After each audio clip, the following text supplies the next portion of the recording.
So strap in and get ready. The leaders in AFL SuperCoach are incoming, helping you win your leagues and climb up the rankings. You're now listening to the Insight AFL Show with your hosts, Big Horse and Skitty.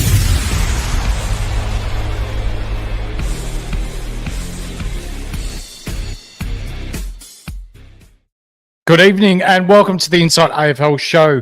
I'm your host, and with me this evening, two absolute cracker gentlemen.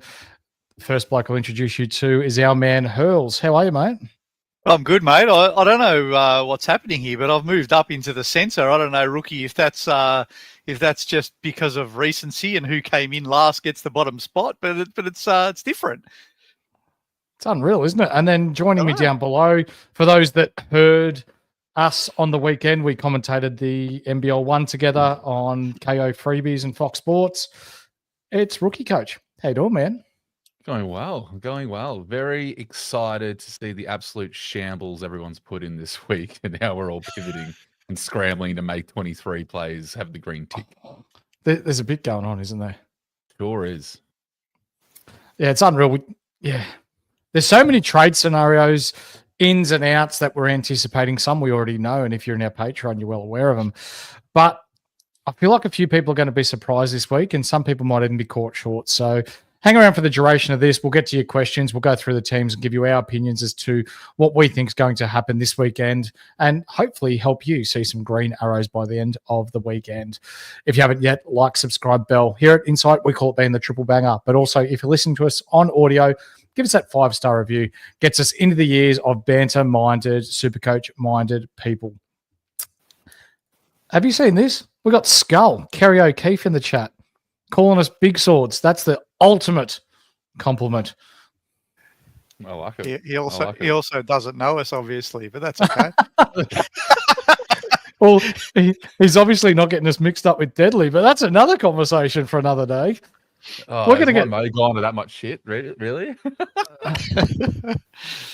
Ladies and gentlemen, we're going to get stuck straight into it. And tonight, your game's going to be brought to you by the Standard Squeeze, who are helping you drink responsibly and conveniently. You can go to the Standard Squeeze website, thestandardsqueeze.com, and use the code IFS2025 to get yourself 15% off everything in store. Now, it's good that we've got you involved here, Rookie, because the first game involves your boys. They're finally on a Thursday night. It's Geelong versus the Doggies in the Bailey Sniff showdown. It sure is. And I will be very happily watching by and going to the game. So I'm hoping the Cattery do something. Don't let Bailey Dale go 49 disposals. Look, I think it'll be one of the best matches that we would have seen of the season outside of, obviously, finals. So I'm really excited to, one, go to it, but also watch it. I just see some two good teams have some actual good competition, unlike some certain games from your boys last week. He's brought it up already, Hurls. I had to. Yeah, we're not even 5 minutes in, and you've already got in us. Squiddy will love you for it, though. You're right. They're going to be two absolute, not two absolute cracking games, but one absolute cracking game from two fairly comfortable top 8 teams. Hopefully the weather holds out, Hurls, because this could be end-to-end type of footy this week. Yeah, I think it'd be a really fascinating game. They're different styles, completely different styles, to be honest. Bulldogs, swarm the contest. Geelong don't actually mind that because they hold their extra behind the ball, and they probably will have a little bit more luck than the Bombers did last week at winning the ball back occasionally where we couldn't. Yeah, that's right. So will we be able to tell the teams apart, given their very likeliness in their jumpers, Rookie? Last week, unreal. Yeah. I mean, it's going to be interesting to see if we actually see any of those mismatches where someone's handballing directly to an opposition almost on purpose because of the clashes. Yeah. I think it's going to be really funny. I think that we're going to see a few of those situations just with these clash jerseys. Great reasoning. Love it. Yep. But just, not two teams you'd want to put together on that same clash jersey. No, you want to put on, or you'd think that if the AFL had any brains, they'd get someone else to design a clash Guernsey that one's going to be darker, one's going to be light, to make it a little bit easier to tell the teams apart. But you know what? They employ lawyers at the AFL and not actual people with AFL minds. So there's a story for another day. I did see Tony. someone. I did see someone say on one of the footy shows, like, let's put the umpires in that light blue as well, so that they can just blend in as well. It'll be fantastic. Unreal, mate. Hurls, I'm going to go to you first. What are we going to expect from Bailey Smith this week? Because for me, Bulldogs don't tag, but there's an element of, there's not hate, but there's been a bit of banter going backwards and forwards so far this season between the two. Yeah, I think the Bulldogs embraced it, right? Bont, who's not usually that way inclined, was pretty happy to refute the Ballarat discussion last time when Bailey Smith made the little dig about don't get this many people in Ballarat and stuff like that. So I think there'll be a lot of niggle, but I don't think Bailey Smith's gonna give a shit. Let's be honest. He loves that stuff. So I think he's gonna just do what he does. He's gonna run and try to get his 30 touches, and Bulldogs are going to try to win the ball on the inside. So it'll be a fascinating sort of contrast. But yeah, I expect him to play well because Bulldogs will go about their business the way they always do. And I don't think they'll tag him or anything. No, I don't think so. I've got to shout this. So IJ changed his name to Tinder Goat IJ as a bit of a piss take, but now he can't change it back for 14 days. Stuck with it. That's great. Jono, you never cease to amaze us, mate. Will we get a score from Bont that lets us buy him in round 13, rookie? So for those that don't have him, Hurls, versus people that do have him, Horse, where do you see him going against your mob? Or how do you see him going? I think he'll play well. It's one of those, it's Bont first and foremost, but it's also probably, again, as I said, one of the bigger matches that we're probably going to see all season. And we know Bont tends to show up for those sort of matches, whether they swing him in the forward line, if Atkins goes to him for attention, or Mullen, or whoever goes to him. He is that versatile player that can have a big game from pretty much anywhere on the field. He may not have a massive score. He might not get to the 130s, but I definitely still see him walking into a 115 with ease. Okay. With ease. That's what he does, though, doesn't he? Even if it's not with touches, It's those forward taps and the shepherds and the little 1%ers that he does. Yeah, that'd be nice, though. 115 would be nice for as someone who wants to buy him. Yeah, 115 would be perfect for us. Like the thing that non-owners want is a 115, 120. I mean, dreaming if we think 90, like that'd be gold, but I don't think that's going to happen. Let's say 115. But the 150 is the one that we don't want because then he doesn't change in price at all. That's all. Yeah, that's the thing. I think with Chris Scott and Geelong needs something in their momentum to really keep that top 8, contending theme for the rest of the season. I don't see Chris Scott setting up a situation where Bond's going to run free if he gets off the chain. So I think 115 is probably a good, again, for us, we'll take that because we just want him to come down in some way or form with price. But for an owner such as Horse, you still take that as well. 100%. Squid, over under Bailey Smith, birds flipped versus the doggy, set at 3.5. But great odds. Great odds. I'm going overs. I'm on overs. Yeah, I'm on overs as well.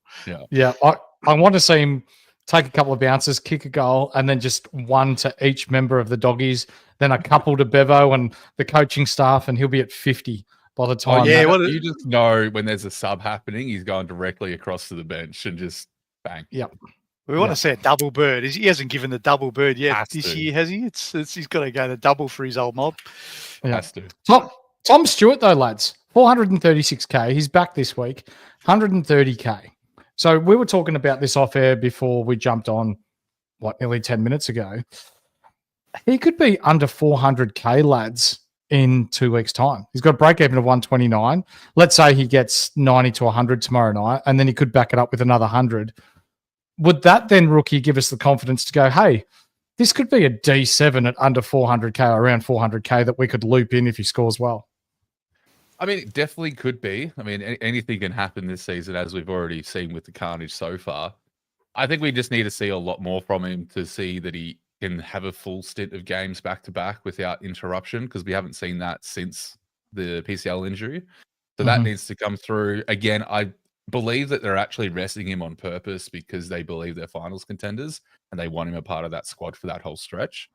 So Well, he's going to be very, very cheap. As you said, he's probably a loop option at best. But again, he's just one of those Cats players that you could pick up for the really nice run home. So if you want to be a little bit different, we know what he can do when he's fit. I don't hate the pick if it's at the right price. For sure. Hurls, Max Holmes. Last time he played the Dogs down at, I'm just going to call it Alphabet Stadium. There's a lot going on there. He only scored 71. Yeah, look, I think Stewart back actually is interesting for Max Holmes as well. Like you would imagine he's going to play a lot more midfield because he sort of had to roll back. Still been playing midfield, but roll back without Stewart there. I think with Stewart back, and maybe Rookie, you can give us a bit more of an insight into that. But you follow him closer than I do. But I reckon he'll probably be more pure mid, which means he probably has the opportunity to sort of get more CBAs and maybe more points. I don't know. Yeah, I think it's definitely possible. Again, if I don't think that Chris is going to try and throw Stewart into the midfield mix coming off all the injury. I don't see it happening. No. So as you said, Hurls, I definitely think Holmes is set for a decent game. He loves GMHBA. And if he gets those CBAs with Stewart back in the team, gets a nice little bump up, he should be around the ball a fair bit and at least get some contested possessions under his belt, maybe some tackles. But more importantly, I think for Holmes, his main spike increase point is also his score involvements as well, being used in that transition. Because you look at the two fast-paced boys, it's Sniff and Holmes. That's all they really have. Yep. They might have Myers who's doing his little roundhouse kick that goes absolutely anywhere, but it's like pinpoint. But outside of that, you've got your two runners. So I think Holmes is set for a good game. Irrespective of where Stewart's positioned. Is Daly Bale a must-have, Hurls? I think he's in the conversation for D5 or D6, but I don't think it's a must-have. I've said this a few times when people are talking about him. He's either someone that you want to have for his spike scores and you just ride out, or potentially someone who you don't mind coming up against in your league matchups later in the year because you hope he has the down game. So I don't think he's a must, but I think at the right price, he's someone you can absolutely go to. And he was probably cheaper 3 weeks ago. That was probably the time where you would have loved to get him, but he's still in that mix. Yeah, he has a really good run still coming up as well, as Corey's pointed out in the chat with a lot of games at Marvel. I think, Rookie, the thing that worries me, I guess, a little bit with Daly Bale, and I will be someone that'll be looking to potentially bringing in 49 touches, 140 SuperCoach points. He's not going to get 49 touches every week. No. And it's quite funny because we've seen a lot of, I won't say media pieces, but in our community, we've seen a few people go into the details on why he only scored 144 odd points. And it came down to a few major things, such as contested possessions and stuff like that. But yeah, he's not going to go 49. This was a massive game. You really take this for Dale owners, especially if you've held him the whole time and had the ups and downs. You take that 100% in your stride. Is he a must-have? I mean, yeah, I'd say not right now. I think he's due for a real quiet game. He hates GMHBA. He always has shockers here. So I'm probably pinning him for maybe an 80 at best. But we could see worse. But yeah, that's right. Yeah. Being a Geelong man, mate. O'Connor and Oishan Mullen. So do you see one of them going to Ed Richards maybe and the other one going to a Daly Bale, or how do you see that going? I don't see. I mean, Chris might just for shits and gigs put some attention in Dale after last week just because he got 49. Mind you, he's probably not going to take into consideration it was against his brother, but that's fine. I think the main thing is probably going to be Richards. When we think of the form and kind of physique of the taggers that we have at Geelong, they're more suited to someone like a Richards. Atkins has a bit of speed behind him, so he can probably stick with Richards, whereas Bond's probably a bit taller than Atkins, can overpower him quite quickly with height. So unfortunately, I do believe Richards is probably going to cop some attention, but I wouldn't be surprised to see a tag rotate through whoever's off chain, essentially. Yep. VC options for this week, lads. Are we seriously considering For me, probably 3 options. Bailey Smith or the Sniff. He's 3 games at GMS or GMHBA or Alphabet Stadium, whatever you want to call it. 147, 108 and 154. So he's got some real high upside there for playing at home, and we know Geelong love to get the ball in his hands. Do you go a Bont and think, maybe Thursday night lights could go off? He does have a high score of 146 against Geelong. Historically, not a massive score against them, though. Or do you look at like a Tim English against who's going to ruck? Great shout. Stanley's back, isn't he? I think Stanley's back this week. So Who? I don't know if that helps or hinders Tim English's chances, to be fair. But I don't know. I don't think I'll be VCing anyone. Thursday night is my kryptonite, but that's usually when I've got 4 or 5 players. I've only got Bailey Sniff in this game, and I don't really want to go there. So I think I'll be passing on a VC. Yep. For me, tips-wise, there's been a few times this year where we see clubs having huge wins going on to then lose the next week, and I think that continues. I think Geelong beats Dogs here. Oh, the Catters. Surely. Surely. No, I'll go the Dogs. I think they're awesome. They are a good team. Yeah, I think I wouldn't be surprised if Dogs get up, but I can't not support my boys. Yeah, no, that's fair. That's fair. Yeah, good he game. threw shade at us Essendon lads, and we've given him nothing for finger injuries in the Geelong Footy Club and Cotton On and all this sort of jazz. So you got so much ammunition there, and you said nothing. You guys nothing. Nice. I'm not sure. I'm not sure we're in any position to be throwing. No, we're not. Up last week, so we'll just keep quiet and move on. We've got to talk about our shit mob now. So oh fuck. So I'm going to beat this game, and I fully plan on being 12 beers deep to make sure this goes really quickly. It's Essendon versus Richmond at the G. Dream time at the G. An absolute spectacle it will be. It's apparently a sellout, so there's going to be 95,000 people there. Do we expect the Bombers to bounce back? I'll ask you, Hurls, being the Essendon man. What do you think? I guess it depends what you define as bounce back. I think we'll win this game. I think we'll win it by 4 or 5 goals. So I don't think we'll smash Richmond like some of the good teams have. But I think history this year has shown that when we're allowed to do what we want to do, we win games. And I think we'll be able to get enough of the game on our terms to beat Richmond. That doesn't mean that we're back or that we're good or anything like that. It just means that the opposition will probably allow us to win this week. That's all. Squid giving you a nice shout out there, rookie. Nice to see Catman without makeup. I did see that. Nice one, Squiddy. Very nice. Careful. Will Zach Merritt be an option this week, rookie, in a few weeks with a break even of over 200 this week? He definitely will be. I now question what is going on with the team to make him someone is he a must-have? That's what I'm starting to question now. He's going to be at a nice price. That's a given with this break even. It's going to happen. Do we want him, though? Given the split that he's getting in forward time, Brad Scott is doing God knows what with that team at the moment with its rotations. And I mean, you guys probably know the pain more than anything at this point. But look, I still think you can't go wrong with Merritt. Look, Maris is always going to be a nice pick. I just think this is probably the first year we've seen him not be as Mr. Consistent as he previously has been. Yeah, I'm with you. I think that forward time's killing his scoring potential at the moment. And you're right, Darley. Fair chance it'll be a 0-0 draw. Yep.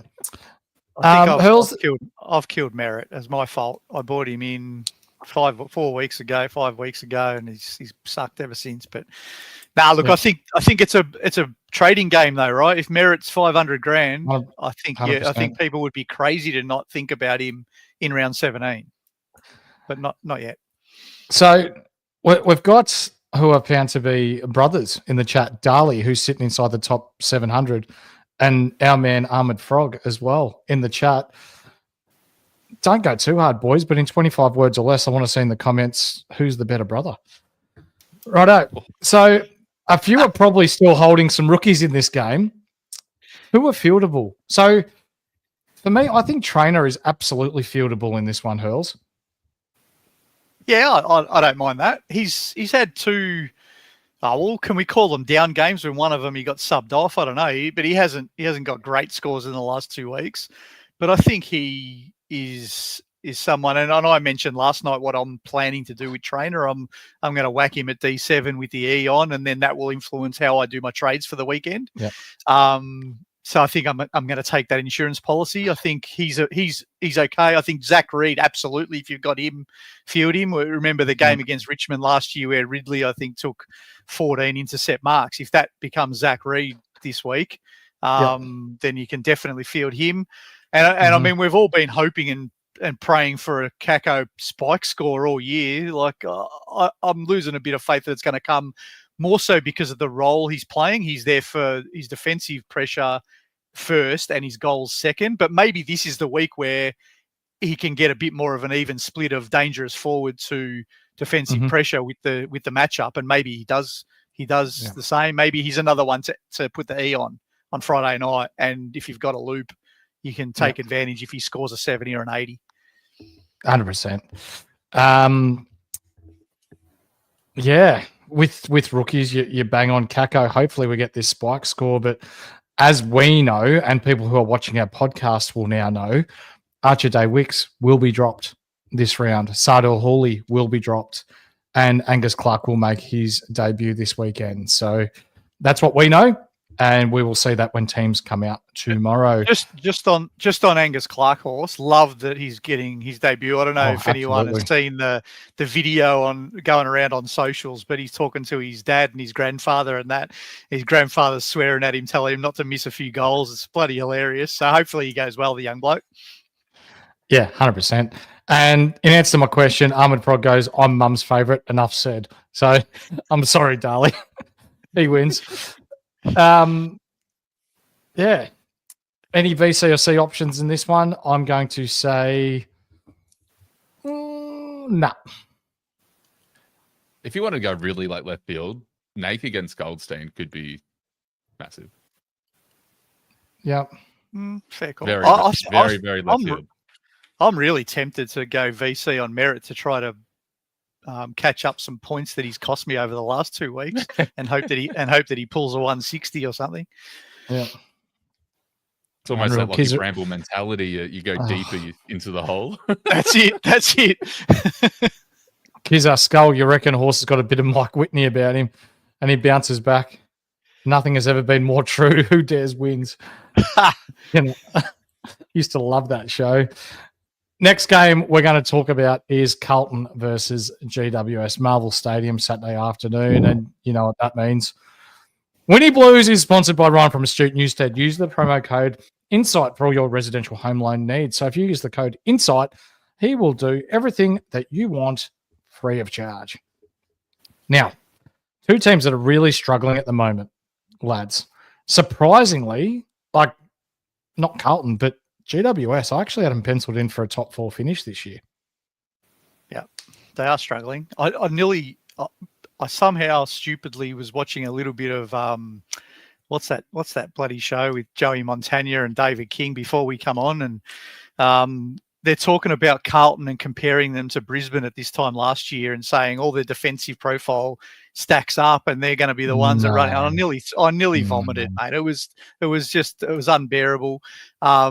The thing that they did say, which I really enjoyed, was that they are absolutely horrible going inside 50 and converting once they're in there.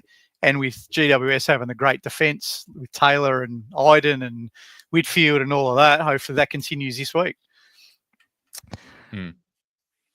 What do you think, Rookie? Being a Geelong man, are you a lover or a hater of Carlton? Carlton. I really have no feelings towards the team. It was just funny watching them absolutely lose every second half in the start of the season. And I'd honestly love Whitfield just to go nuts against them and just really turn it back in their place. I just don't want them to feel like they have momentum. That's it. That's really it. Hey, Rookie, I see that we've got Cheese in the chat, so I'm going to ask you this next question, right? Oh, boy. Categorically. TDK and Shitnet duo ruck. Does it happen? I think it does, in all honesty. I think it does too. Yeah. I think it does. There's no way TDK off a little injury, being absolutely gassed. Shitnet had a pretty decent first half compared to what we probably expected. Let's be honest. We've got to get this going. We've got Rookie calling him shitnet now. We're going to spread this. This is gold. I love it. Yep. Yeah. Yep. I have to. There's no way I'm not calling him shitnet now. Look, I think Boss is going to throw everything at the wall to see what sticks, and shitnet will stick, I think. Unfortunately so, even with their bang on average record when Shitnet and TDK played together. Wasn't it 2-11 last year? Yeah, but let's be honest, their record's just shit altogether, isn't it? They've beaten North. They've beaten North and West Coast twice in the last. Out of their last 5 wins, it's been North and West Coast twice, and then Geelong once. That's it. That's all they've beaten. So all the stats about Carlton are just pointless, aren't they? This next out I'm going to talk about is going to hurt not just the footy club, but it's going to hurt a lot of super coaches that stuck fat with Finn Callahan. So he's out for 3 to 4 weeks now, Hurls, with that shoulder, a minor dislocation, they called it. So hopefully back by the end of the bye rounds. If you've got Pickles, Jason Horne-Francis, if you've got, who else? McRae, if you've got Callahan, Isaiah Wangaleen-Malera's a test this week. What are you doing? Trading. Trading. That was easy. Closing the app, uninstalling SuperCoach, and go and see you next year. Yeah, definitely trading Callahan. I think he's the one of the three that is we've got a timeline on him. They said it's 4. GWS then have their buy in round 16, so you're probably not going to see him again till round 17. I think you got to trade. So that for him, I think you have to trade him. Unfortunately for owners. He's looked really good last couple of weeks. Started off the year on fire, then went cold and bang, straight back into flying out some hundreds. But I think you're right. It's going to be 4 or 5 weeks before we see him again. And even if you're competing in your local cash leagues, I think someone 520K or whatever he is, you've got to get off him and into someone that's playing and scoring well. So Bedford, does he take? What's Carlton? No. Next question. No. Rookie, do you think tag his own shadow? Yeah. Do you think he will tag anyone? Do you think he goes to Cripps has been a bit off this year, so we'll say probably not Cripps, but Hewitt's been good. Chera's been pretty good off halfback as well. I can't see him going to anyone else. Walsh. Yeah. He'll go to Walsh. Walsh even, yeah. I think Walsh is the most likely target. I think I would find it very interesting if they put a tagger on Hewitt, just because of Hewitt's kind of flexibility to be that defensive mid. I really don't see it happening, like a tagger on tagger. That doesn't seem like it'd be a game plan. You see a Tom Green, George Hewitt head-to-head type of scenario? I'd imagine without Callahan in the team. I still think Green will have a decent game. But yeah, I see maybe Bedford going to maybe a Walsh, try and, I don't know, maybe even give him a run with, not even necessarily a tag, because it is Carlton. We'll see what happens. He's not going to Cripper. Guaranteed. This is the fascinating bit about this game, because I think GWS will want to go head-to-head with Cripps and Green. I don't think Carlton will let that happen. I think Hewitt will go stand with Green. And so Bedford goes to Walsh probably, and then I don't know who that extra mid that's coming in is though, and if it is someone like a James Leake, who I sort of mentioned last night, could be it. He's a kid, right? Yes, he's a contested ball winner, but he's only a kid. Like putting him up against Cripps could be a nightmare. So it's the one area, and everyone knows my hatred of Carlton, but I think that loss of Callahan does make this really interesting, because I think Carlton can get him in the contest, and if Carlton get him in the contest, that means the ball's played in the right half for them to win the game, which I hate. Can I take you lads back to 10 weeks ago? GWS versus Collingwood. GWS looked like they weren't going to lose a game all year and win the flag by 20 goals. Collingwood looked fucking ordinary and couldn't run out a game, and Nick Dacos was cramping 5 minutes into the third quarter. Fast forward to now, Collingwood's sitting on top of the ladder and GWS are really struggling for form. It's amazing what a footy season does. It is. It is. That round zero has done that a few times too the last couple of years. Like it's not a real good guide. Mm-mm. What do you think, lads? Any VC options in this one? I don't think so. No, look, I own Whitfield, but I don't think I'll be VCing him, even though I think he could go okay. I don't think Carlton really are the right team to stop a back flanker, but I still don't think I'm going to VC him. I think I'll wait. I'll either go Merritt or I'll go one of my rucks, I think, this week. Yeah, very much the same. If you had to pick anyone, you'd probably lean to Whitfield, but he's going to be fine. He's going to give you a good score, but I don't think this is the game you want to lock in a VC or C. Yeah. I'd actually think GWS match up against Carlton right too. They've got Buckley, they've got Taylor, they've got Himmelberg that can go on the likes of Curnow and Harry Mckay.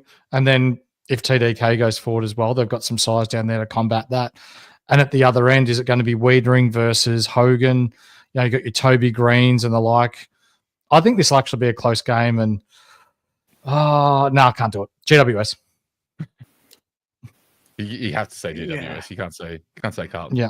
No, I said last week I pick against Carlton every week unless they're playing the bottom three. But my head tells me that Carlton can get him in the middle, but I'm still tipping GWS. Awesome. Let's go to the next game, mate, and that's going to be Hawthorn versus Brisbane at the MCG. Quick fun fact for you lads. There is one team in the AFL that has a positive free kick ratio in every single game. That's more free kicks for than free kicks against. That team, Hawthorn. Paid actors. Shock horror. Yeah. Mind you, Essendon's third on that list, but we're not going to bring that up right now. So when you've got the likes of Ginnivan and Watson, then you're probably going to expect that, aren't you? Two teams here we expect to see at the pointy end of the season coming off losses. Hurls, I'll go to you first. What do you expect to see here? A Brisbane bounce back, or is it going to be Hawthorn? I think this is another one that, besides the Geelong Bulldogs game, this is the next game that I think is a game of the round. I think these will both be in the 8 at the end of the year. They both play a different style, but are both really good. But not playing their best. And I think, I don't know, I think Hawthorn, they haven't really beaten anyone yet, but I don't want to get too carried away because they've still got enough wins in the bank, right? They've beaten the teams they should have beaten. They've probably lost a few games that they would have liked to win. They played well against Gold Coast last week, even though they lost. I think maybe... I don't know. Maybe the Hawks just at home, but only because it's at home. Teams usually struggle the week after coming back from Darwin, don't they? They do, except for the Bulldogs last week, but we won't go there again. Oh, stop. It hurts already. Wait, was there a game last week? I thought I was watching a practice match. If you want to bring up practice matches, Essendon beat them in the preseason of practice match. That makes me feel better. But anyway... Newcomb rookie. So when he returned from Darwin, he was in a moon boot, and people all over the world, I guess, Twitter, Instagram, Facebook, Telegram, whatever you call it, WhatsApp, the whole lot. Oh, Newcomb's in a moon boot. He's going to be out for weeks. And then a day later, he's running around on the track. Yeah, we don't expect him to miss any time. No, but if your memory serves you well, you would have remembered a comment I made about this gentle fellow last time I was on here, calling him soft, and it still stands. It still stands. Moon boot for what? The man from Poowong. For what? Like it? It's honestly just it. Worst pod pick. I love it. This is the Carlton hater in me and the Hawthorn hater in rookie. This is good. I love it. It's just Newcomb. It's not even Hawks. I don't mind the Hawks all that much. It's just Newcomb. Like since I've got him, there's more investment, and he's soft. Anyway, look, he'll play. Whether if he's affected or whatever, who knows? There hasn't really been much said about it outside of it was precautionary, and that's all we've been given. So we kind of just have to hope that he rocks up and, I don't know, has a cup of cement before he gets on the field. Yeah. With your injury report that you had last night, mate, on your podcast. He didn't come up on the injury report at all? No, not There you go. listed. So it's just your little rumors and little things that go up on your X and Twitter and all that fun stuff. Maybe Gotcha. it was a costume. Maybe he was just having a dress-up party like the GWS lads. You'd think you'd do Maybe. something about pinning the ears back if he was dressing up. But anyway, that's a story for another day. Will Hawks tag any of the Brisbane guns? Do we think Finn McGuinness goes to anyone? Where are we going with this? I think Nash. I think Nash comes in and goes straight to Lachie Neale. That's my. I don't think they'll tag with Finn McGuinness because I don't think he's been playing that midfield role enough to go into the centre bounce and tag. But I do think they'll use Nash in that capacity against Lachie Neale. Yep. And then is Jared Berry back, rookie, for Brisbane? I believe he's a test, so we probably Okay. assume that he comes back. Again, this kind of ties into your next question as well with Berry back, which will add some curiosities to the mix. Should we go early on Coleman? Mm. I don't think so. I don't like it. Like, I know people are, but coming off a knee injury and then a delayed start to the season and then struggling to find full fitness, and then he's played a half a game, then he's played a game at AFL last week. I need to see as much of Coleman as I can before a price rise, before I commit to it. Hurls? I'm considering it, but it's only because I haven't seen the team sheets yet. So I've got 3 ideas in my mind for my second trade. One of my trades is going to be Sinclair, 100%. The other one is going to either be Coleman, Vicentini, or James Leake, or the Richmond bloke, Sims. So I don't know about team sheets and what I'll do with that second trade yet. Coleman's in the mix, but I agree with you. I think if I'm logical, I probably should wait. You probably should see a second game. I think, Rookie, your point's really valid. If Berry does come back in, he's been playing wing. What do they do with Fletcher?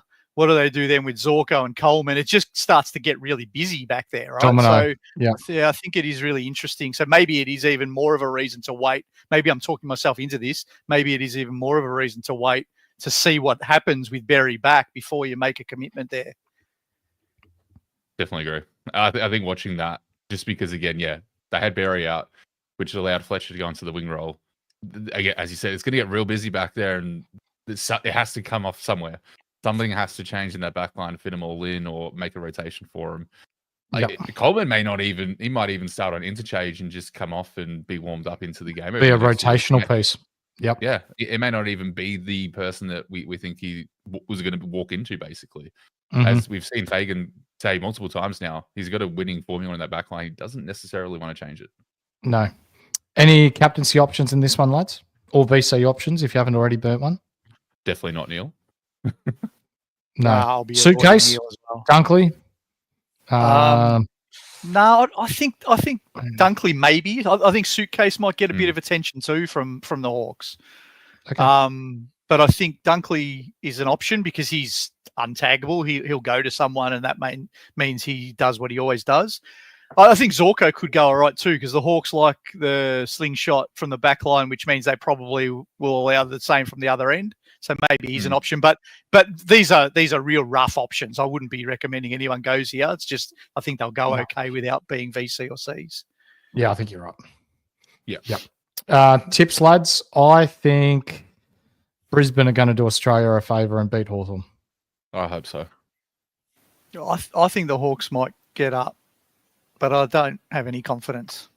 Do we think we're going to see any little spot fires between? Imagine the situation that's probably most likely going to happen here. You see the Wizard Watson go down, do his usual duck dive on Zorko, gets a free kick. Zorko's going to lose his absolute shit. And we're just going to see spot fires for the rest of the game. Actually, that would be another quite fire humorous. ahead. Yeah, imagine seeing Watson match up against Zorko, both short asses with tempers. It'd be so funny. And then Ginnivan runs in doing his little celebration. Deadly. I'm looking at you. Good, actually.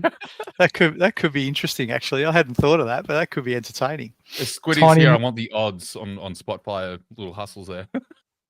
Yes, sir. Love it. Next game, Hurls, is going to be the North Melbourne Footy Club versus Collingwood. Talk about doing Australia a favour. North Melbourne last year up 10 goals and just couldn't get the job done.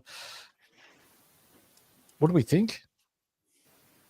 First thing I thought when I put this thing together is, why the hell are we playing 2 games at Marvel on Saturday? But anyway, that's probably by the by. I don't think I've seen that before, but No. it's happening. Last year was a really interesting game. Like Phillips went to Dacos, did okay. They were up by, was it 45 points or something like that? Really dominant. And then all of a sudden Collingwood came back, and then that last non-50 call that should have been 50 for sure that didn't get paid. And who knows if the bloke would have kicked the goal from 35, but he would have had a shot at least to win the game. So yeah, it was actually okay. Will this be an okay game, you reckon, Rookie, or do you expect it to be a blowout?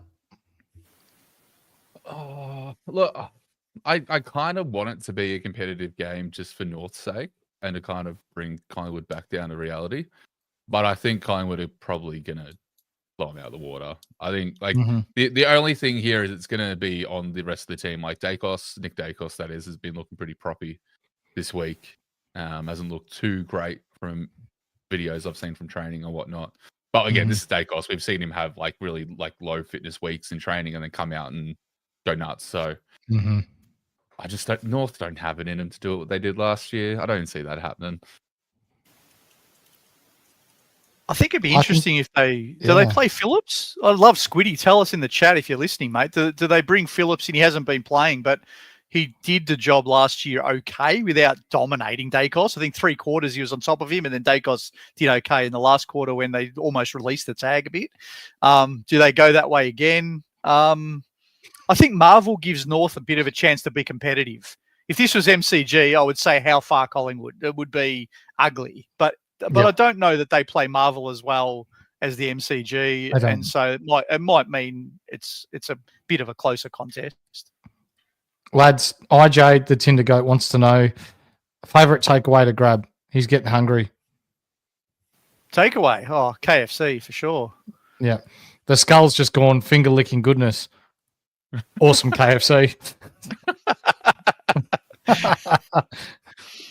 Jeez. Yeah. I'd like to see Phillips, but I don't think we are. I think... No, our man Squiddy says yes, of course. He says yes, does he? I didn't see that. Yeah, right. He's just put a little chat in there. He'd be surprised. He'd be shocked if Phillips isn't in. The last 3 weeks we've had North Melbourne just lose against Essendon, draw against Brisbane, and then beat Richmond. So this is probably their best 4-week stretch or 3-week stretch that they've had so far in years. Regardless of win-loss totals, I think they've looked as competitive as they have for a long time. We see here Cheese pies by 106, Hurls 54. I think it's going to be much closer than that. I think Collingwood win, but probably only 2 or 3 goals. Yeah, I'm of similar opinion about 3-4 goals to the Pies, I reckon. Yep. Where do you think Sheasel's going to play, Rookie? On the field somewhere. Who knows? I hope it's inside. You heard it here first, ladies and gentlemen. Yeah. The inside fantasy community is just on the telling field. you all the Honestly, with Clarko's bloody shenanigans, you never know if he's going to swing him back into halfback because he's like, oh, yeah, let's just actually have some decent games. Or, no, we're going to throw him half forward, let him do absolutely nothing. North win. tough. Jeez. All right, we'll check back that for the review for Squiddy. But, I mean, look, he's probably playing half forward, let's be honest. Clarko just wants to get him into that position no matter what, by the looks of it. He's finding any reason to. Here's the super coach dilemma that we've got, right? I think all of us own Caleb Daniel and Sheasel? Yeah. Mm-hmm. Yeah. So are we happier with Sheasel going midfield forward, hoping he can work it out and still get his 100s? It probably takes away his 120s, but hopefully he still gets his 100s, and gives Daniel a better chance for his 95 to 100, or would we rather Sheasel 120 and just piss Daniel off? I actually don't mind this. And I'll tell you why in a sec, because if you can remember last year, something similar happened.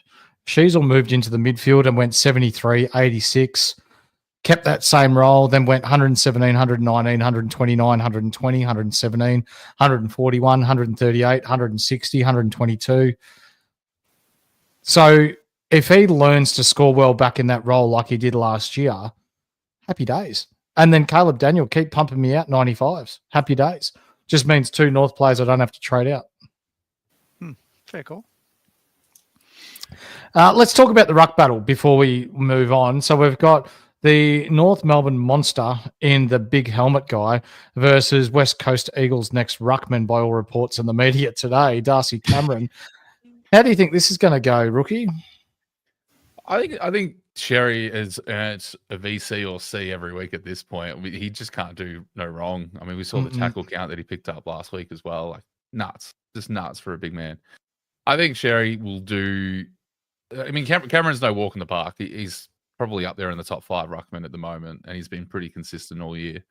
I still think Sherry just gets the job done over him, just because I think Sherry's just got that slightly better build to just push him around a little bit more than Cameron has to be able to hold up against Sherry. But we see that Cameron is really good at kind of not necessarily the gone intercepts, but he just gets in all the right places on rotations. Mm-hmm. So I think it's probably going to be, with other scoring aspects in mind, I think it's going to be quite balanced. I don't expect Sherry to go absolutely massive this week. No. Hurls? Yeah, I think the contrasting styles is the most interesting bit. Like, Sherry needs his tackles and his second efforts to get the big scores that he gets. I'm not sure in this game whether there'll be as many well, there won't be as many stoppages as last week. Let's be honest. Against Richmond, that was ridiculous. It was like 100 bloody stoppages or something. He'll still score really well, but I don't know that it's going to be the 150 kind of well. It might be the 120.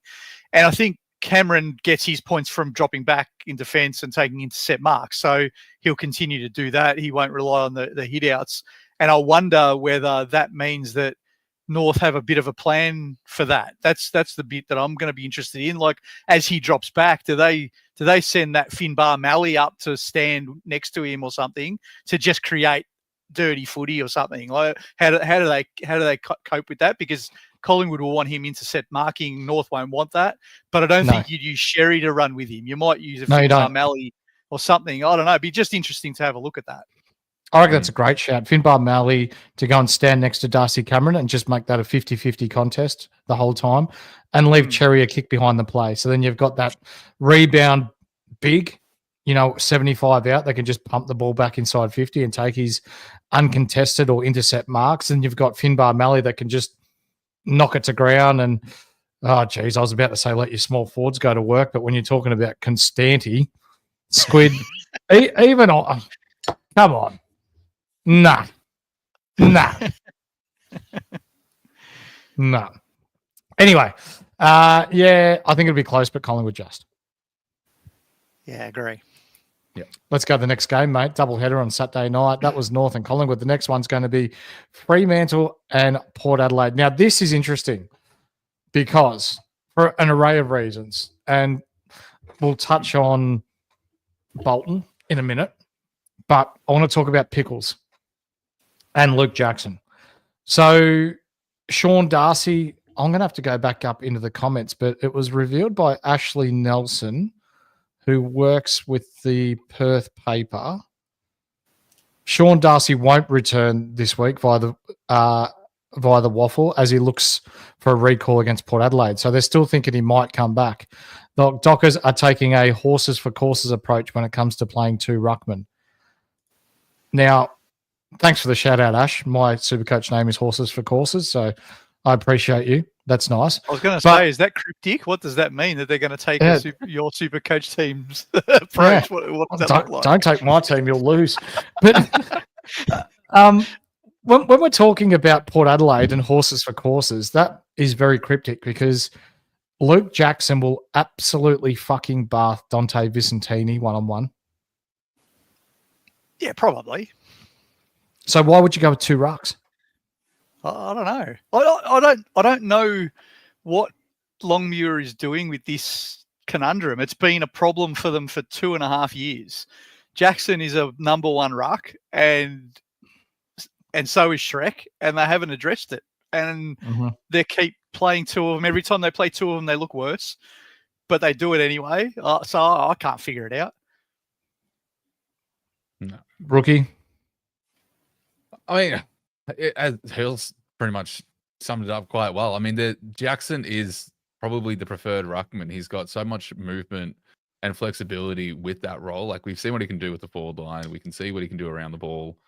Shrek is Shrek. Like he can't do that much compared to Dogger. I don't know why you would even entertain having both, or I don't know why you just give Shrek a spell and hey, just get fit, because he's not. Get your body right. He's not fit. He's not. He says he's right, and he's done this 2 years in a row now, where he's gone, no, I'm good to go, and then it's a week rested, 2 weeks rested, and it's just this on-off thing. And it's frustrating for SuperCoach because we just want to confidently lock in Doggo, who we know can easily do a 110 in our forward line at this rate. Like it just creates just a lot of frustration. So yeah, it does. Yeah. Now let's talk about Shy Bolton, but before we do, Cheese, fantastic point. Imagine not playing a generational ruck in the ruck. Well, categorically speaking, Justin Longmuir cannot coach. Now, Shay Bolton, however you pronounce his name, -8 negative break even. 4 of his next 5 at Optus Stadium. He went big last week and has scored 4 tons in the last 5 games, with that 5 being an outlier. 19% of the one top percent are buying. For me, I can't buy because Squid's just saying baby Squid's woke up, so he's got to go. Love you, brother. Take care, mate. I can't buy because I've already got Sarong, Brayshaw, Clark, Sinclair. So my round 13 buy will get too heavy, especially with Cooper Simpson coming in for me this week as well. But for you guys, if you don't have that conundrum with too many Saints or too many Fremantle people or players, what do you do? It's a good question. I can buy him, and I've thought about it.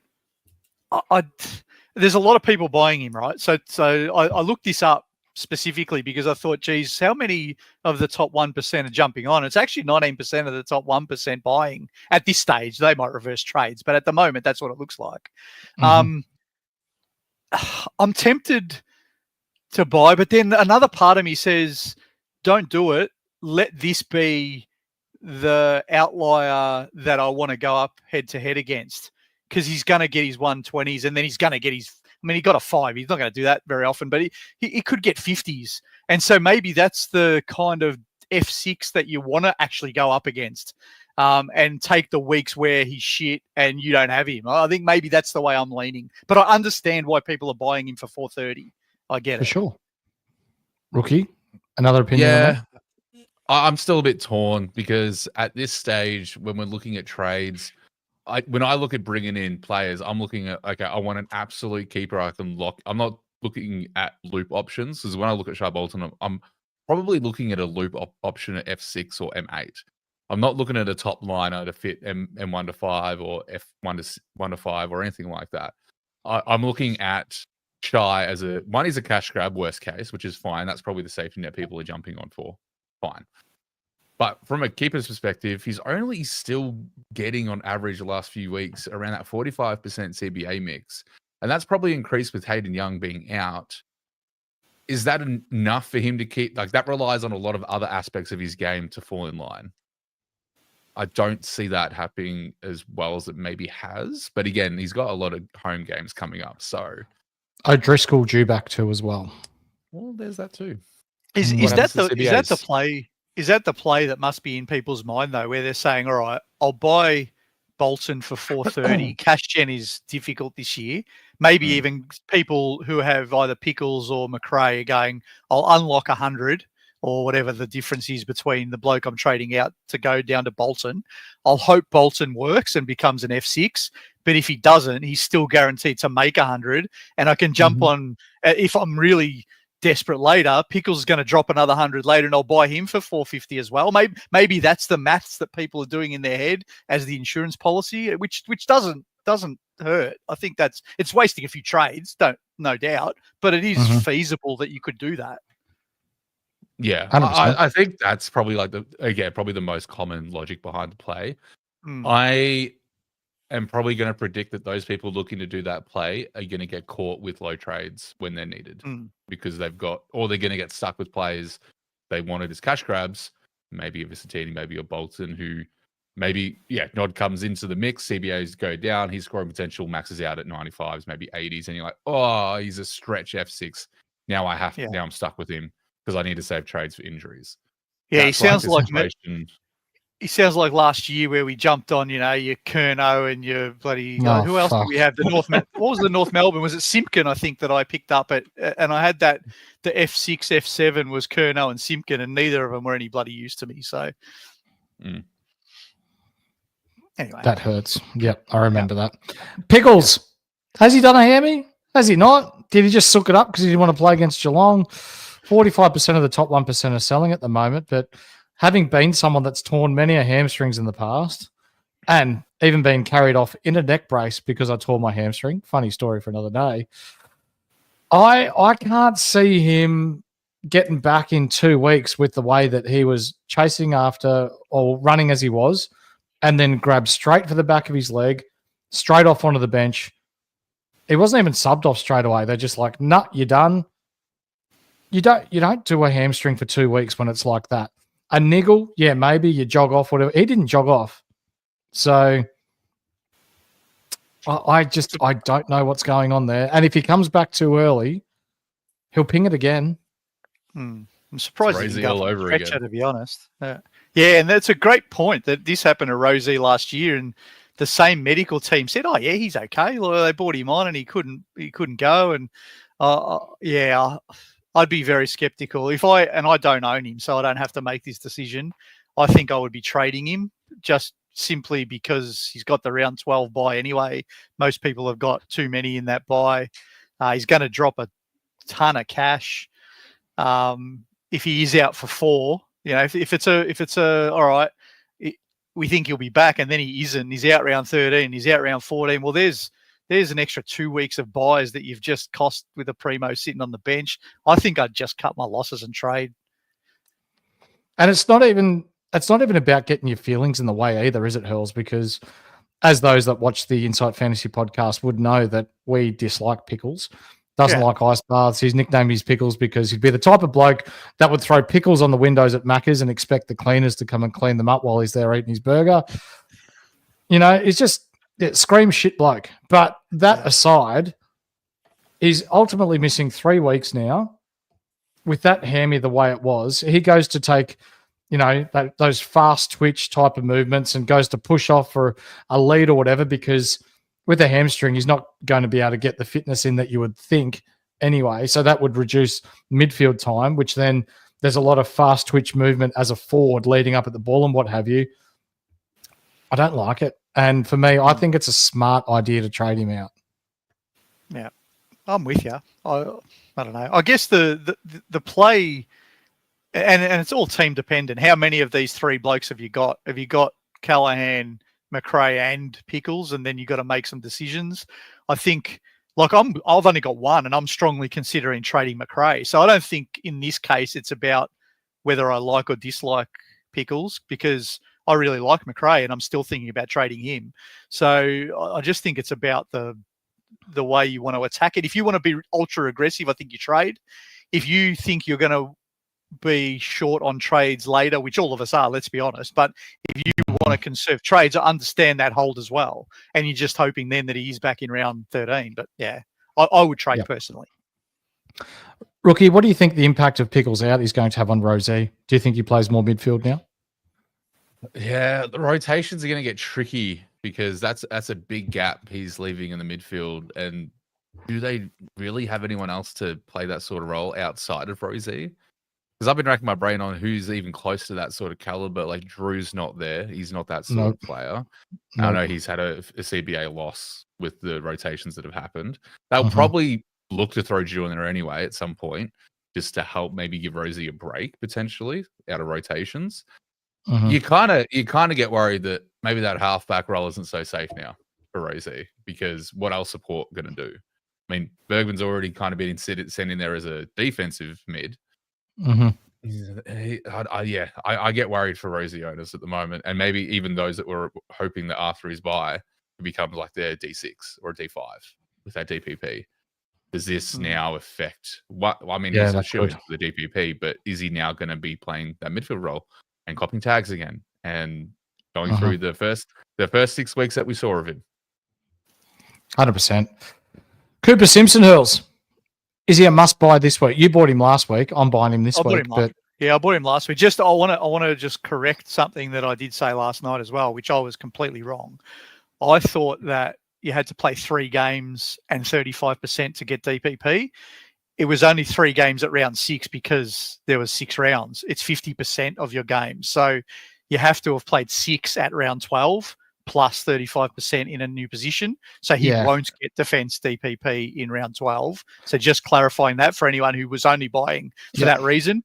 I think, put that aside, I think he's still a great buy, but he's not going to get the defensive spot.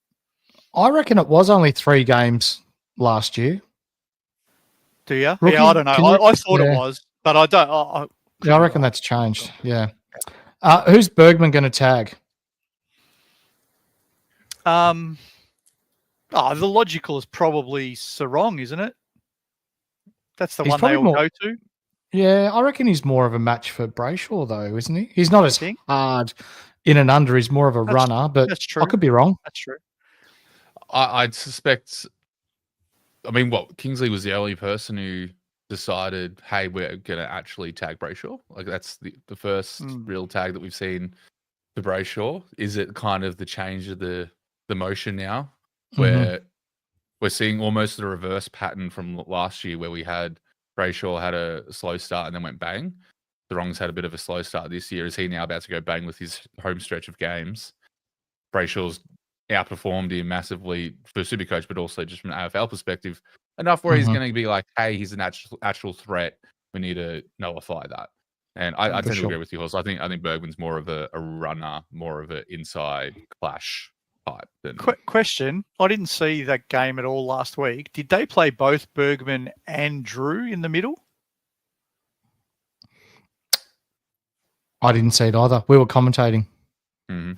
So none of us saw it, because I'd really be interested. Like, do they go that defensive that they go Bergman on one, Drew on another, but 2 defensive mids is bloody hard to win the footy then, right? So you need to be attacking. Be interested. Yeah, be interesting. If they play 2 defensive mids, they'll lose by 10 goals. Yeah, that's the problem. Well, they did last week. That lost by 90, so maybe that was their problem. Maybe they did that. I think this is really interesting above the shoulders, though. These 2 teams are the biggest head cases in the AFL. Like, they seem to only win after a big smashing, and then they lose after they've won. So it'd be interesting if the roles get reversed this week and Port beat them because they've come off the big loss and Freo have come off the big win. Any VC or C options in this one, lads? Nah, not with the tag risks. I've got Brayshaw, but I don't think I'll be using him as a C or a VC. If Shrek's out, Dogger is a massive shout. If you've got him or you're bringing him in. The one thing I will say before we move on from the tag, I dare suspect that Bergman will go to Brayshaw and they'll just go head to head with some wrong with Butters. Oh yeah. On the other side, do you think Wagner goes to Butters? Geez, you couldn't run a whole midfield of tags, could you? That'd be interesting. This could be a fascinating game. Just chasing each other. Just be skipping it, and no one's grabbing it because they're all pushing off each other. Ring a Rosie. This could be interesting, but it's probably a fair shout. Wagner is the right kind of size for Butters. I don't know if he's good enough, but he is the right size for Butters. So you never know. Yeah, that's right. Let's move on to the next game, mate. That'll be Sunday, and it'll be between Adelaide and West Coast. Oh, boy, if this is dry, I anticipate that this could be a 100-point smacking. McGovern, best wishes to him and his concussion treatment and recovery. We see that he hasn't passed the test necessary to be considered for a return to AFL level right now. We know he's had a history with concussions, and this one has obviously taken a toll on him. So get yourself right, mate, because there is life after footy. And if it means coming back for 3 games, getting hurt again, and then potentially sustaining a lifelong injury, I know we're all AFL fans, mate, but it's not worth it. So look after yourself and hope prayers out, for a speedy recovery. But let's talk footy now. Rookie, I'm going to go to you first. Fogarty, Walker, Thilthorpe, Curtin, Rankin, Rochelle. That's just the first 6 that I'm going to name. West Coast backline. Ryan Marriage, Sandy Brock, Tom Cole, Liam Baker. Oh, shit.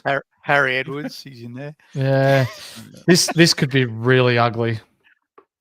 I think we're going to see a few of these boys, probably Fogarty and Thilthorpe, kick an absolute bag this game. Thilthorpe, I think Thilthorpe more than anything is probably going to go absolutely nuts against West Coast. Rankin's probably going to do a lot of damage with that speed. Marek ain't got a skill in his bone outside of stepping out that bloody square and getting the SuperCoach points. And God bless him. And we love him. We love him for it. So we love him for it, but at the same time, I don't think he's going to be doing anything effective to nullify that forward line impression on the game at all. Yeah. Absolute No, blowout. I agree. For those of you playing at home, I did get on Thilthorpe 6 goals at $15 earlier this week. As soon as markets opened and McGovern was said to be out. Yeah. And you know what, Corey, this is what my thought process came back to. Remember that Hogan game against Brock. Yep. Yeah. I've gone even wider than that horse. I've gone 6+ Thilthorpe, 6+ Fogarty, 3+ both of them, 4+ both of them, and just I think it's going to be ugly. I think this is going to be ridiculous. Yeah, I feel sorry for it. And the other thing to think that makes me think that away from home after their first win, after the emotion of last week, this 100%. Could get real ugly in the midfield even. Mm-hmm. So instead of saying will Dawson have 2 good games in a row, because I think he will, let's go Adelaide SuperCoach tons. How many players can score over 100? And I'm going to mark the line at 9. Ooh. How many did Bulldogs have last week? 23. I think it's got a similar feel for that. Yeah, I'd say 7 or 8 for sure. Yeah, I reckon we'll see 6. Sorry, I reckon we'll see 3 in the 120 plus. We'll probably see another 3 in the 1 to 110s, and probably 4 in the 90s. I reckon it's going to be pretty split. Bulldogs only had 7 over 100 last week. Yeah, and I think that's the only. Yeah, only 7. And that's the thing that I guess if you're a Dawson owner, you probably don't want that, do you? Or a Rankin owner, for example, you want there to be 4 so that your bloke can get 160. But if there's 7, if there's 8, if there's 9, they start splitting the points too much, and it's 130s each kind of thing. This looks like the week you kind of want Nicks to throw Dawson forward. Yeah, you don't want to throw him forward any other week. I think it's a bit of a risk because I've put that there about Rankin. Like my mind goes back to that Essendon game earlier in the year where Adelaide smashed us, and they took the opportunity to give Rankin a quarter as a sub, and they took him off. And I do wonder if that. I mean, we're assuming a blowout. Like I think it might. You know, if it is. That's probably a risk that we don't want as Dawson owners, as Rankin owners. You know, you don't want the Dawson to go to full forward, Rankin to come off for a quarter because it means that points are capped. Mm-hmm. Even Bevo turned up against the Dons last week. Thanks, Chase. He's your mate, Rookie. I actually don't mind the bloke.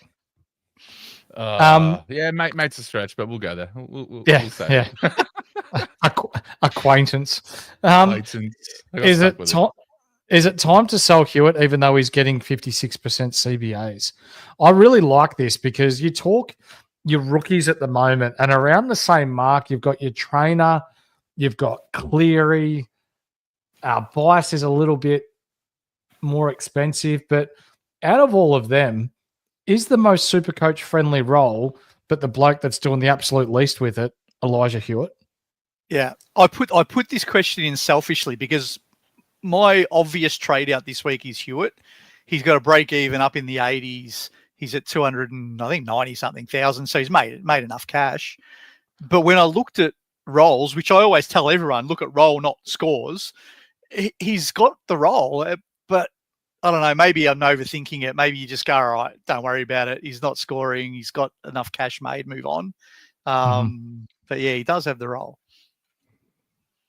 Yeah, for sure. Which Adelaide player are you picking for your C if you had to pick one?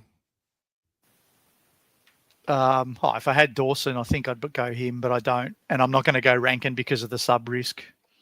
Yeah. Take a little Thilthorpe. If you're so potty and you've got Thilthorpe, why not? Honestly. Yep.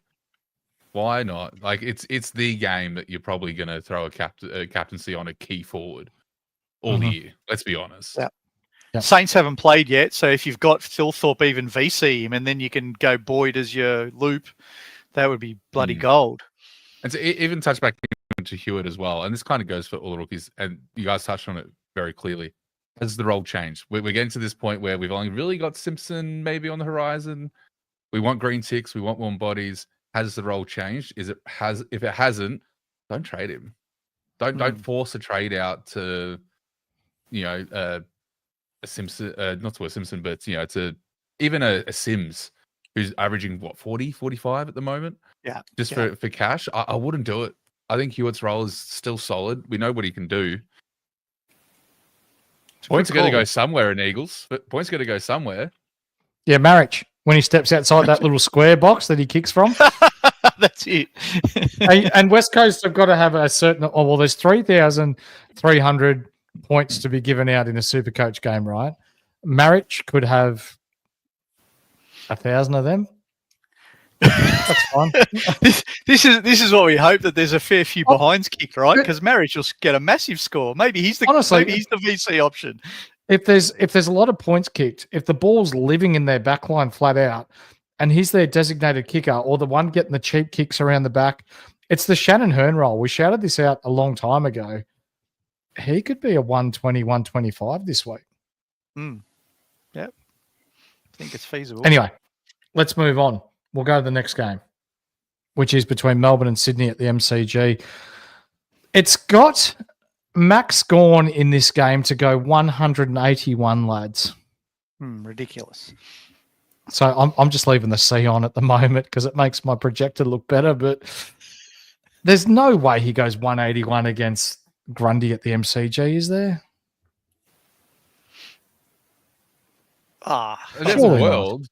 He let Goldstein go 112, mind you. That's true. I think that's probably copium why everyone's like, yeah, it's totally accurate, the 180, 100%. I don't think he goes 180. I think we'll get a very average 120. I don't think Grundy will do badly either. I think Grundy's been relatively decent of late, which is crazy considering the rucks that we do have. Yep. I remember the game they played last time, and it was the SCG for memory, not the MCG, which does make a bit of a difference. Big difference. I remember why I remember the game because I started Gawn and Grundy last year, and I know Grundy had a really shocking round 0, which didn't count for SuperCoach, but it meant a lot of people jumped off because they thought, he's shit, so we're not going to pick him. But then against Gawn, the thing that he did, he'll stand on the line and he starts the ruck 2/3 of the way to the other side of the circle. So Gawn can't get a run at it and stuff. It was really interesting to watch. So I assume he's going to try to do the same again. But I think the MCG might mean that Gawn can get more around the ground, which is probably why it won't be the same. Like last year was 139 versus 72. I wouldn't expect that kind of a matchup this time. I think Gawn will probably get the 120 to 130, but I don't expect the 180. So, yeah, Sydney have been poor at the MCG. They did beat Hawthorn last year when Hawthorn were really struggling by 79 points. But if you remember back, Richmond actually beat them a couple of weeks before that when Richmond were really struggling too. So, yeah, I'm just not sure which Sydney are going to turn up to the MCG. We've seen that they've been belted in grand finals in years gone by, and it is a place that they historically struggle a little bit at. Yeah. But rookie coach, Sheldrick, will he get a full game? Is he an option? Is Mills named? It's another good question. I didn't put that on here, but that probably is a really good question that we should talk about too. I think it very much relies on Mills because that someone's going to move out, and you're thinking captain of the team. Sheldrick, who's copped the vest how many times now? Mm-hmm. Yeah. Like I Sheldrick, think it's a no-brainer. yeah. Sheldrick is very much a one-trick pony, isn't he? Like, you don't want to say that about AFL footballers. And Sorry, I don't. Did you say Elijah Sardis? I heard One Dimension. They're the same. I think they're very similar, like with different skill set, but they are centre bounce mids you can't play anywhere else. Both of them. Yeah. Hey, Rookie, talk if Geelong isn't the worst team in the comp. Oh, and he's muted. Too bad. Yeah, righto, mate. Fair game. Now, when we're talking Sheldrick, he is a little bit like Zatziki in that he's a bull. He's an inside player. He had 16 touches in the first half last week. Awesome. Ended up the game or finishing the game on 19. So ran out of gas. If the ball isn't going his way, and he was very fortunate. Do you remember in the forward line last week, lads, where he got the ball off a pack, was running into the forward line, the ball nearly fucking missed his shoe. It went sideways and hit a Sydney player on the tit, ended up being a goal assist. Yeah. That's not going to happen every week. Probably ever again. No. So I think he does make rain when he kicks it. He kicks it just hits the sky. It's ridiculous. But I think last week was his spike score, and if people want to go there, I think they're going to get trapped and potentially be stuck with him for the year because he's not going to make too much more money. And then when Mills comes back and he's sub, and then it's just a massive world of hurt, as Rookie mentioned earlier. Bice, Miami Bice, our man Phil's favourite Sydney Swans player.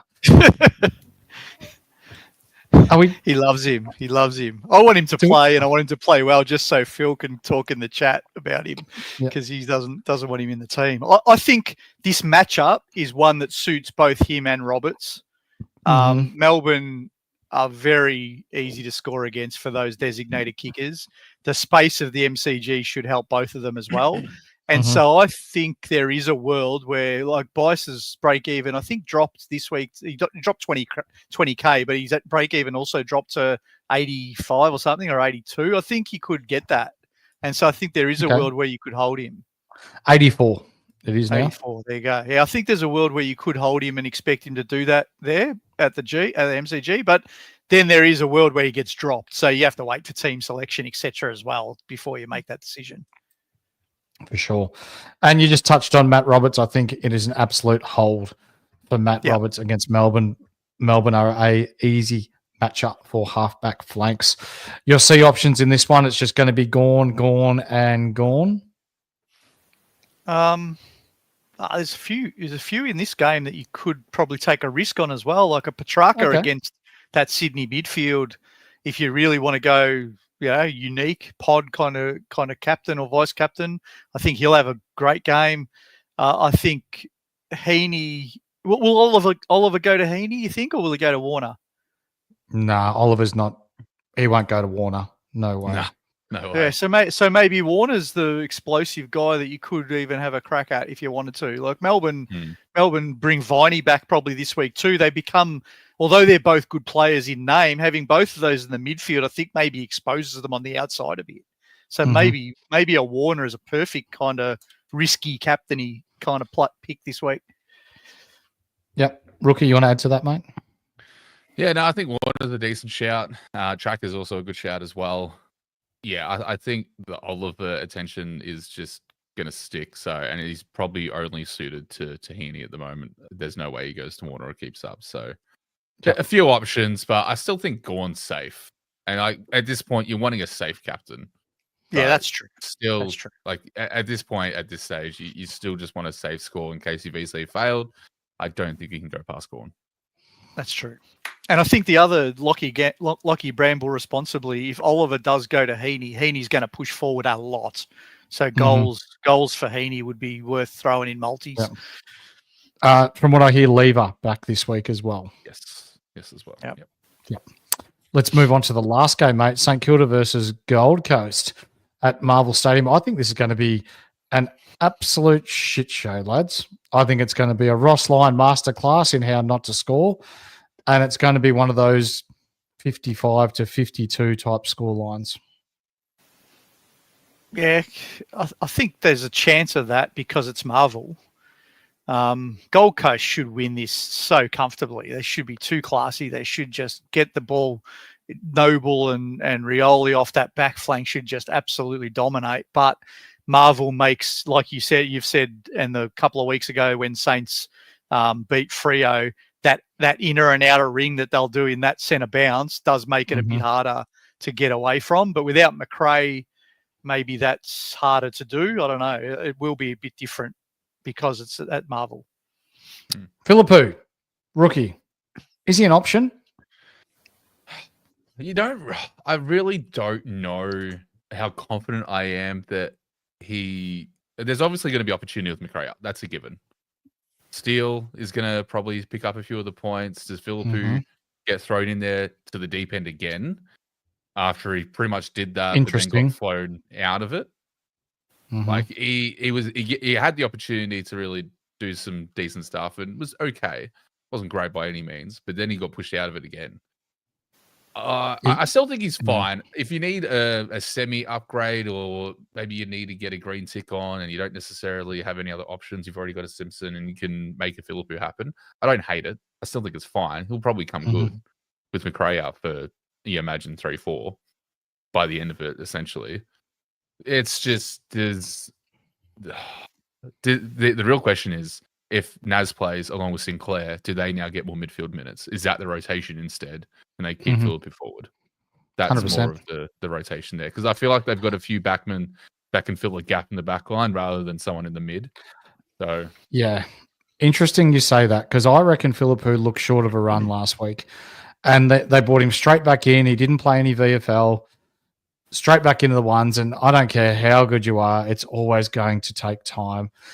My thing with Philippou is that he's a bit injury prone too. We saw that he was pushing the West Coast Eagles player, I can't remember who it was last week, and dislocated his finger doing it.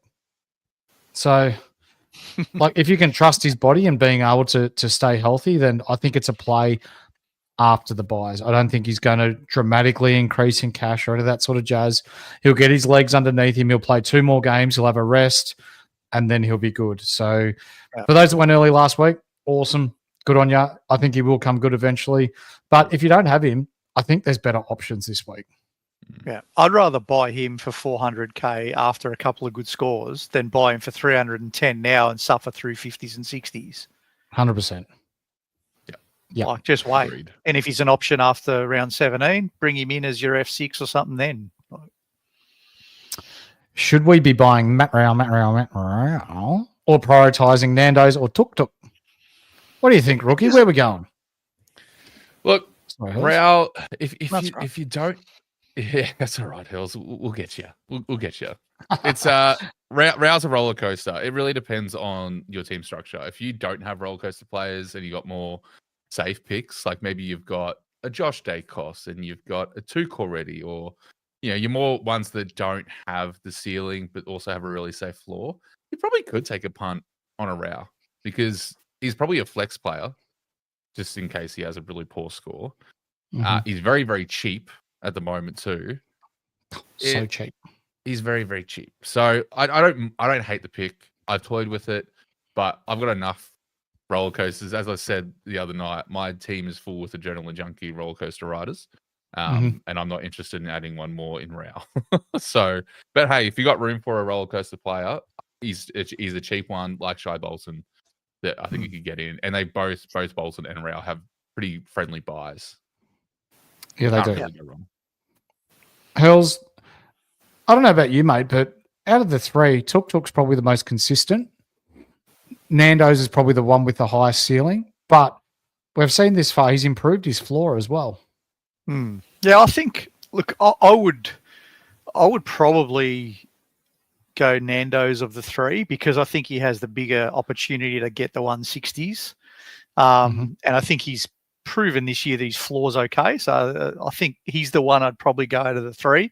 But I think, like Rookie said, the buying of Rao is because he's so cheap, and what's the combination you could do if you save 100.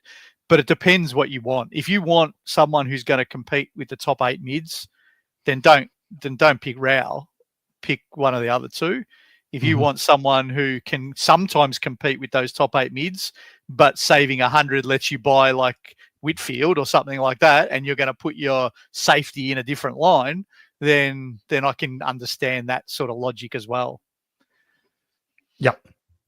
Spot on. Will Boxall get a recall? Personally, I think he's a like for McRae. He likes it tough, loves a tackle, likes to play on the inside. Yes. If I had to say yes or no, I think yes, he comes straight back in. I hope so. He's sitting on my bench, getting cold. Yeah. Yep. I think we all do. Do they bring him in, or do they bring someone like Schoenmakers in, and then, like we said, put a Nass or a Sinclair in the middle? Maybe, I don't know. That's my major Selection. concern. Yeah, selection will be interesting as to which, like, that probably will tell us a bit of a tale. If, assuming Nass is fit, if Schoenmakers is the in for McRae, it probably tells you which way they'll go. Maybe. Let's have a think about the matchup. So we got King, he's the big forward. Then they've got Walter. Has that Ethan Reid still been playing? I don't know. But then you've got Ben Long, you've got Ben Ainsworth. They don't scream height everywhere.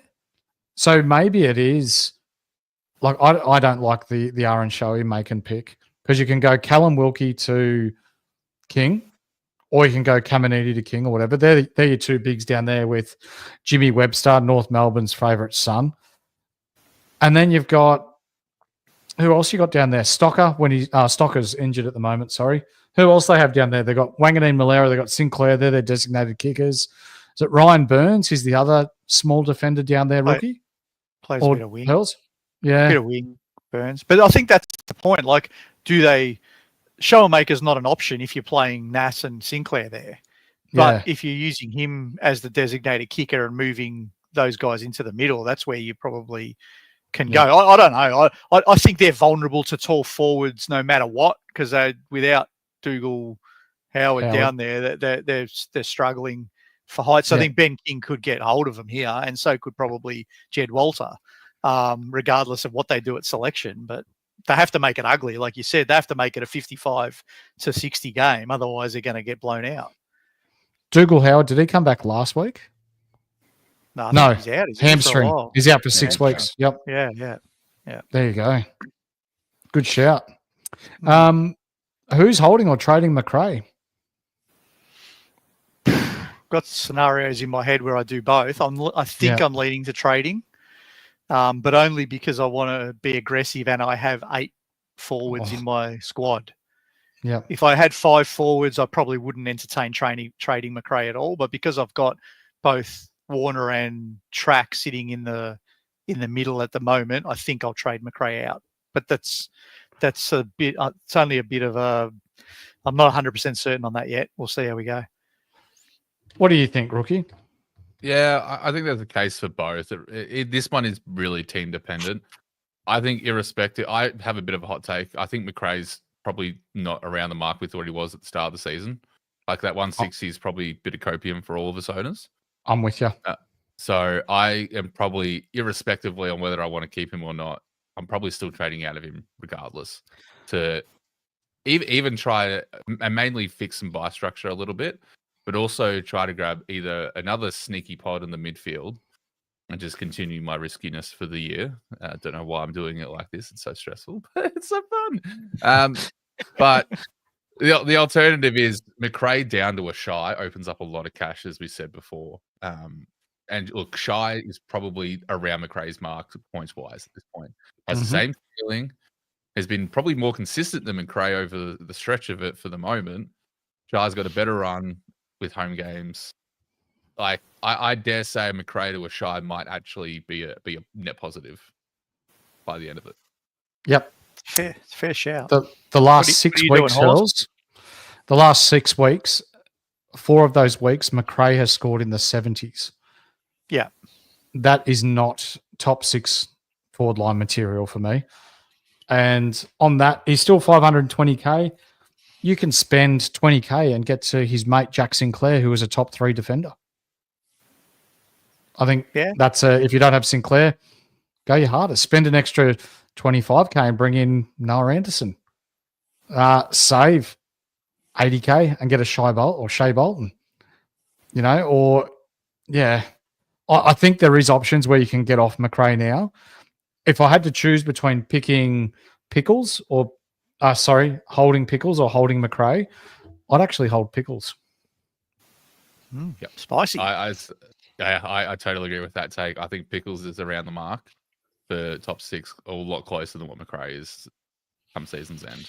Again, it's just I'm putting McRae in that roller coaster type player now because he's hot when he's hot and it feels good and it's a massive sugar hit.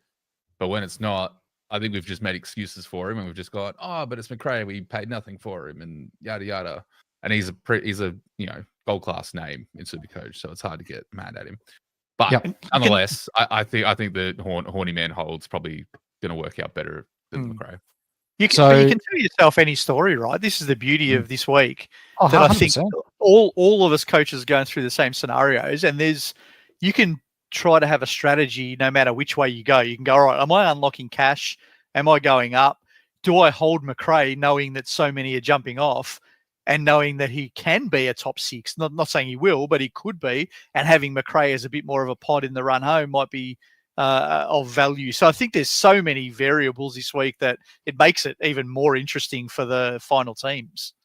I think you're right. That 160 is now out of his rolling average too, lads. 151 his break even is. If he was to play this week, they had him projected as 110 and still losing 20K. So let's see what happens when he gets back in, hopefully round 14. And you're right, Jonas. They have an absolute amazing run. If he's at 440K come finals and they've got that run and I've got the money and the trades in the bank, I'm happy to bring him in. Is anyone waiting for the last game for the C? Yeah, Not me. I don't have any Gold Coast players. If I did have some, I might consider it, but I don't have any. So no.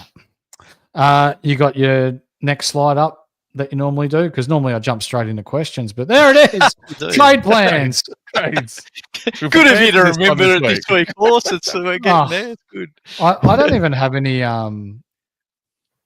slides or any voiceovers for it, mate. I'm sorry. That's all right. I'm gonna have to create one.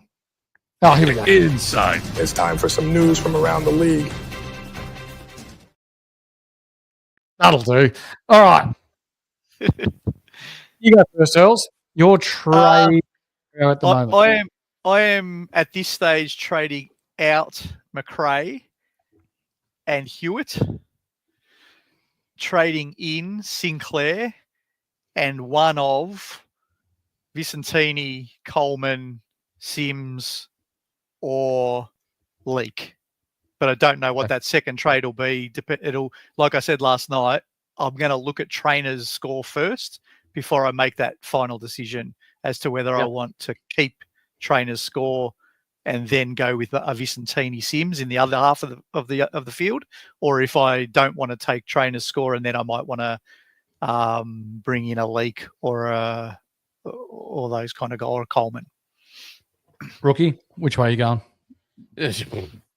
Yep, that's the way. I don't know. Okay. Team sheets are ultimately going to help me because, as we said, you can tell yourself your own little story on how you think you can best play this chaos that's happened to us this week. If all my rookies on field are named and somehow avoid subvest, which I find very unlikely, I might just move McRae on to a shy and just call it a day and get Simpson in for Deadwood off the bench. Mm-hmm. There are also plays where I look at bringing in a Green for his nice run. I also need probably someone. I'm also eyeing off Josh Dacos quietly. Oof. Nice little pod.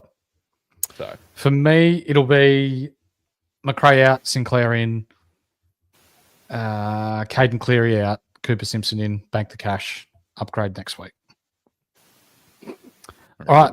So there are our trade plans, ladies and gentlemen. So without Squiddy here, it's kind of hard to do a cone of the week as we normally would. But we had a young lad by the name of RookieCoach step up a couple of weeks ago, and he actually did an admirable job. And we know that the millions and millions of fans from around the world tune in specifically throughout the week just to listen to this 2 to 3 minute segment on how we cone people each week. So without further ado, my man, Coach, the floor is yours.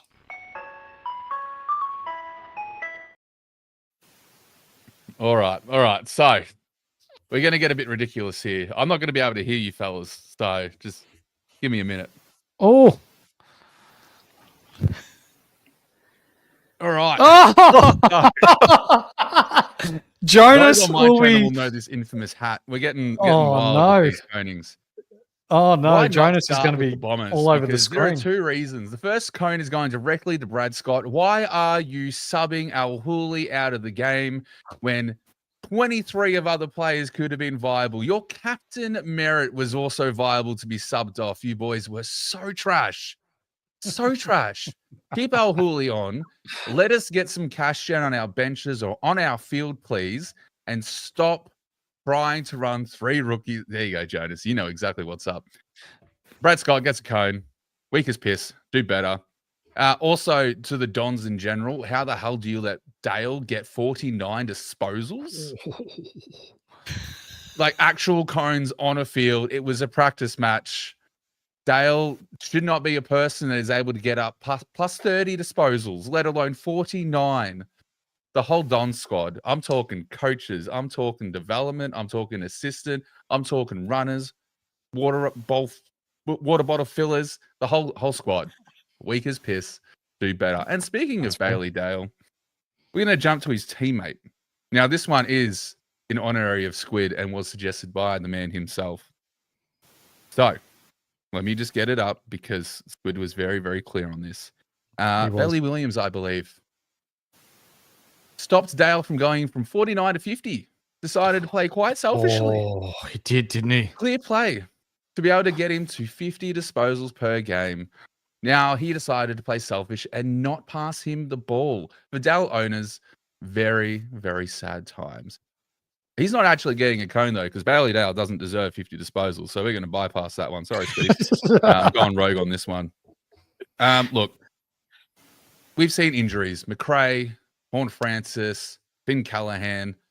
Overall fitness coaches in the AFL, weak as piss. Get ice bars happening, especially for Pickles. Weak as piss. Be better. One is going to Clarko because he's playing musical chairs with Sheasel in his bloody role. Find something, stick with it, please. I don't care if it ruins Daniel. You guys need to be competitive. Clarko, weak as piss. Do better. I can't help but talk about the Dons. We're going back to the Dons for this one. Caroline Wilson. Plucking thin air. Out of thin air, some drama about Hurd coming in as a coach. Brad Scott doesn't deserve the head coach job. Let's be honest. We'd all rather see Hurd back in that role. But Hurd's apparently got businesses that are being hurt by this conundrum of reporting that is so fine from Caroline Wilson. And Kane Corns gets thrown in this mix as well. They're that desperate from stories. And one, if you're that desperate, why are you going to the Dons? There's plenty of other good teams to make fun of. Boy, Dons are having a hard enough time with Brad Scott as their coach and letting Bailey Dale go 49 disposals. Pick on someone else. Weak as piss. Do better. Now, the last cone I will give here, just because it was funny, and it's talking about your man you raised before, Horse, Philippou. I've seen 10-year-olds go for better scraps in the midfield at Auskick than you trying to stick up for your player and dislocating your finger. How do you even do that? It's not a Chinese finger wrap. It's nothing. You literally just grab a jumper and you shove. I don't know what he was doing, if he was twirling their hair. My goodness. Philippou, you just came back from an injury and you come back and hurt yourself. Weak as piss. Do better. I think that's everything, ladies and gentlemen. Look, I think we can always talk about the Saints losing to the Eagles. That's an easy cone, but we're not about easy cones. We're about difficult cones. Who's your actual cone of the week? Who's my actual cone of the week? Man, the list goes on. Let me see if I can find a really good one here. Let's have a look. We'll give a funny one. Yeah, go. For those that saw it, Tom Lynch's concussion. Oh, he did it for himself. Concussed himself. If I don't know what's more deserving the cone of the week than Tom Lynch, who did himself a favor and took him out of the Richmond side for this week. Yep. There we go, boys. Legend. You've heard it here first.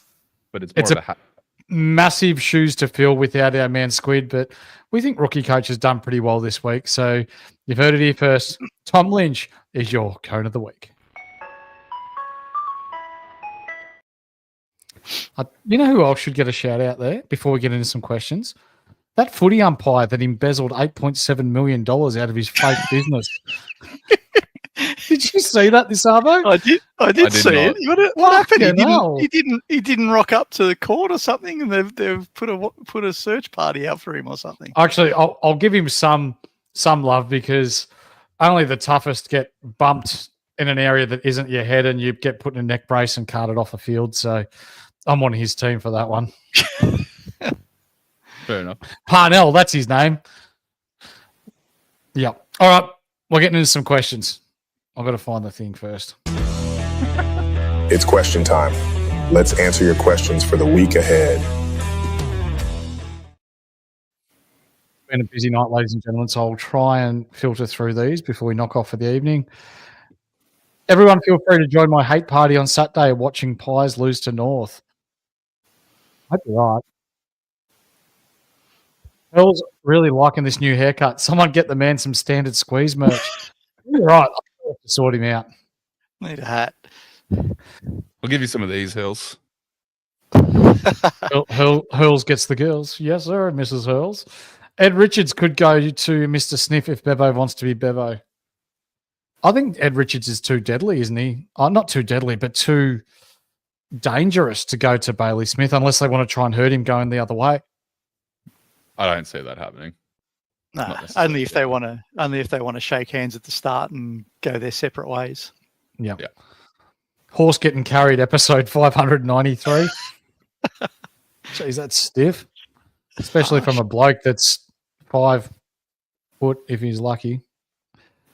DJ, will I need special papers to get into Geelong tomorrow? As long as you got all your teeth and your low-income healthcare card with you, you should be pretty fine. You'll fit in just fine. Yeah, he'll be all right. Yeah. Bailey Dale is the most frustrating player to watch. He will be this week after he goes 70. Yeah. Bond tax, though. Yeah. It's definitely a thing, isn't it, Hurls? Bloody oath. It is. Bloody this week, it's going to be Matt Kennedy's going to get full toed odds. Get rid of the bond tax. Reckon Bailey Smith would actually be a Tinder goat. Beautiful man. Now, can you imagine Bailey Smith on Tinder? My God. Jesus. oh, geez. This one's a funny one. Silver whipped Hurls. Where did the Carlton team hurt you? Oh, do you want a long list, Jonas? Do you want a long list? Maybe that should be the cone of the week next year. All the things that Carlton have done to me in my long life.